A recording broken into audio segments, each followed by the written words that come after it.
I am trying to reflect upon the agricultural knowledge and information system that we have in Portugal, the components that we have within this system, and it is inspired by the EU AGRI project, and I need to say that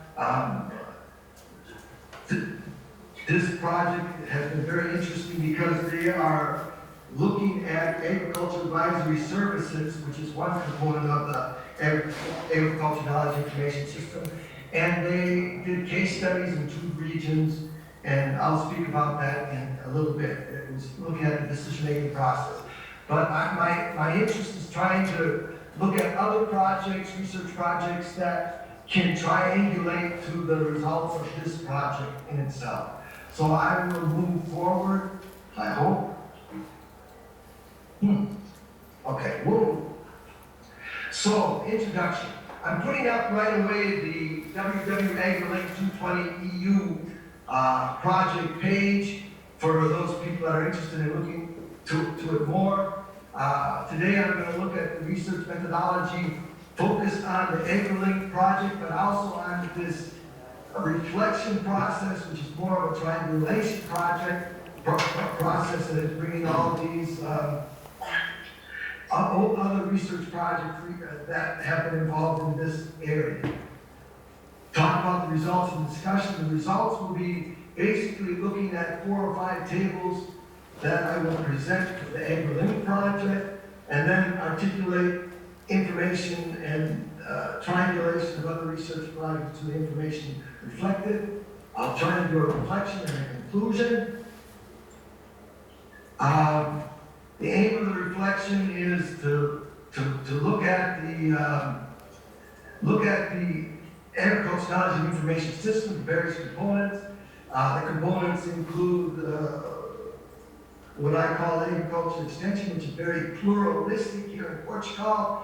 The agricultural training and educational system, another component, and the research component. I'm going to talk about the weaknesses and strengths of that system, and possibly the necessity to consider another component in that agricultural knowledge and information system, and policy implications. But I am basically looking only at one of the case studies, which is the Douro region, and let me continue.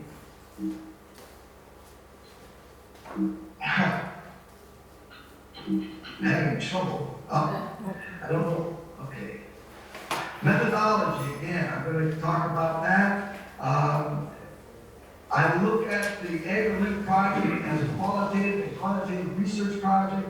They looked at 2 research regions, one in the Lezira region and the other the Douro. The Lezira region is one that looked at water framework directly, while the Douro is more concerned about agri-environmental measures. The farmers that have been interviewed and the stakeholders that have been, farmers that have filled out questionnaires and the stakeholders that have been interviewed are trying to determine the adoption or non-adoption of innovations that are linked in the Lezira region to precision farming and intelligent optimization of water use, while in the Douro it's the agri-environmental measures, which are looking at the enhancement of the ecological infrastructure in the Douro region. The AGRI project had a literature review, documental, they used interviews and questionnaires, but I'm focusing a little bit on a triangulation of information and data, historical information, and I'm trying to, in my reflection, think about other research projects that can complement or supplement some of the data that I'll be presenting. I must admit that in a historical sense, we're talking about a component of the farm agricultural advisory system. We're looking at a component that has been privatized, but historically we're looking at a public agricultural extension system moving to the privatization. Results of discussion, basically the results are looking at 4 or 5 tables of the AGRI project. But again, I'm looking at those tables in order to speak about a reflection of the total agricultural knowledge and information system and put some components and where I think these things are very important. You've already seen a part of this, but I've added again an additional part because I am concerned about the past agriculture extension and educational research activities, reflecting on not only historical aspects, but trying to triangulate with the data from the AGRI project to other projects that also are concerned about this system. Okay, here, I hope it's visible, but what we're looking at is knowledge and skills in a Doral region. Where do they get most of their information? And here we see that they're using, many of the farmers have a high educational level, so they're testing and experimenting on the farm. They talk to others. They monitor the results. They use internet, so ICT is a big part of it. If you look at the adopters and non-adopters for reading technical journals, it's much higher for adopters than low adopters. But anyway, this gives you an idea of some of the sources of the information that they get. I don't want to spend too much time on that for both adopters and non-adopters. Here we have just the adopters for the Doral, and one thing that I find very important for me to relate to right now is that it isn't just farmer-based organization. They aren't just working with entities that are involved in the farm advisory services. They're also looking at universities and research. They make contact with those. And in the Doral region, that is linked to that high level of educational degree. Many of them also with master's degree and what I call the subject matter specialists. They specialize in an area, and the area of the Doral would be ecological infrastructure, environmental concerns. But if you look at the non-adopters, they're only linked with the farm-based organization. They're not like the adopters involved with various components of the agricultural knowledge and information system. I'm showing this now because I think it's really relevant. Because we're looking at, a small population in Brazil, small population in Doral, but look at the level of degree, the higher educational degrees in agriculture that these people that have been interviewed and filled out questionnaires about adopting or not adopting precision farming, intelligent irrigation sensors, or the enhancement of ecological. You can just see that. Now, if you contrast that to over 60% of the farm explorations, that's like 290,000.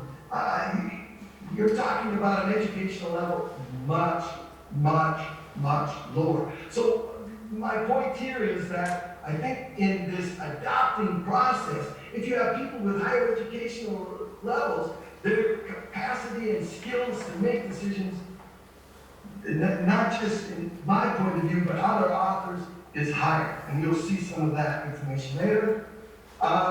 Okay, so what do we have? We have a duality system. I mean, if you look at this system that studies the decision-making process in these 2 case study regions, the process to adopt innovations or no, these are programs that are under the management of the Director of Agriculture and Rural Development. So they're relevant, they're important. But again, we're talking about a pluralistic extension system. In the Lezira region, we're talking about an advisory system that is linked to input services, much more privatized. Whereas in the Doral region, we're talking about contracting with services. So it's an extension where the client pays for it. But I again, my concern is the duality of our system where the majority of the farm population has low levels of education.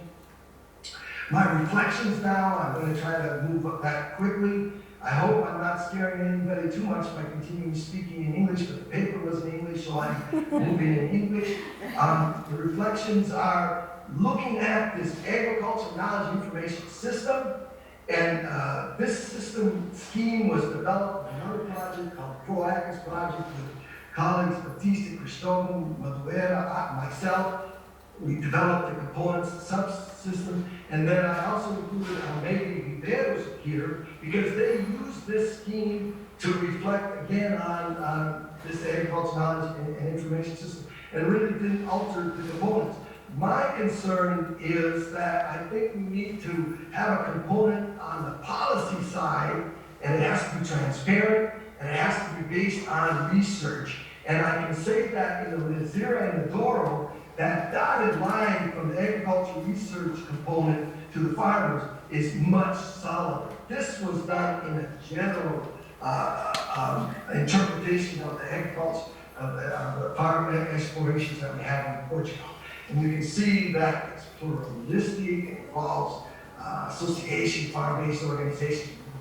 Agricultural extension system.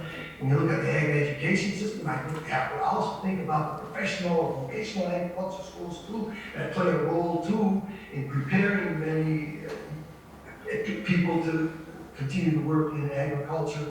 But as I say, I think a component of the policy side needs to be important. What are some of the things that I'm taking from my reflection? In the AGRI project, they did talk about ICT, information communication technology methods, and they were relevant. The farmers use as a source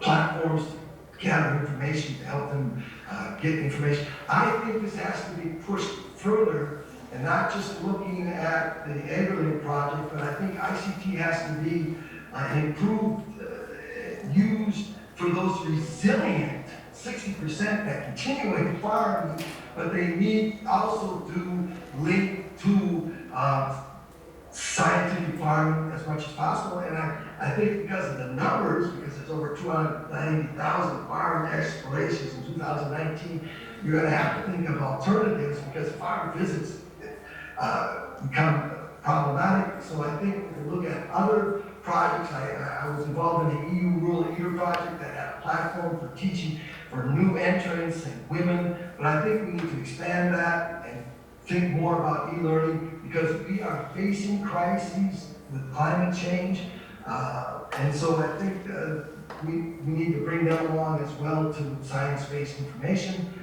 Mass media can play a role too. I think innovative quality radio broadcasts probably can be used for this group as well, and help assist the new young people that need to be brought along and take over many of the farms in Portugal in the future. Some of my conclusions. Well, my conclusions are that I'm concerned. I mean, the majority of farmers in Portugal, more than 60%. It's this duality system that are going to need assistance because of changes in the environment, changes in climate. We need to base information to them science-based. We need to use the subsystem, the components of research, education, extension. We have to understand that in the Lizera and the Douro regions, they had high levels of education, which, in my point of view, facilitated the decision-making process, and just not me. These people are that I've started talking well.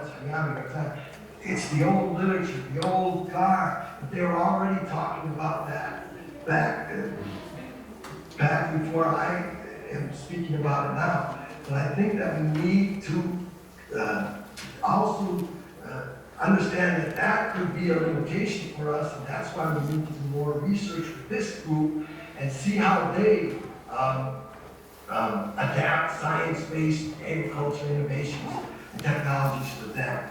I think that's an important aspect.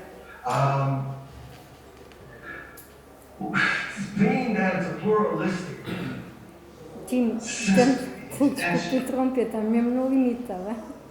Okay, I'm almost done. Seeing that it's a pluralistic system, I think we have to also consider improving inter-organization communication between all these entities.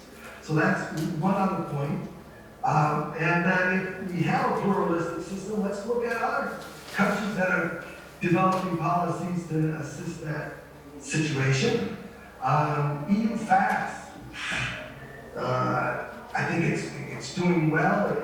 They also include a part of forestry to land. They're also concerned about forest fire prevention, forest management. I think that this was not studied in the AGRI. We need to look at that group as well. Okay, so if I'm looking at EU FAST in Portugal, excuse me, less than 3,000 farmers per year have been reached. I mean, because of that's too small. We need to look at supporting the intensification of scientific agricultural production. We need to focus and support new entrants, young farmers, and rural women. We need to facilitate small-scale farming with ICT training. Because I was in a platform where a young farmer was talking, and he had high pre-service, but I'm still for EU FAST because he said they still need assistance with their projects. And just having pre-service training isn't enough. Here's a list of my extensive data, and I'd like to acknowledge that this paper was supported by UTAD, FCT, AGRI, UTAD, and I appreciate your attention.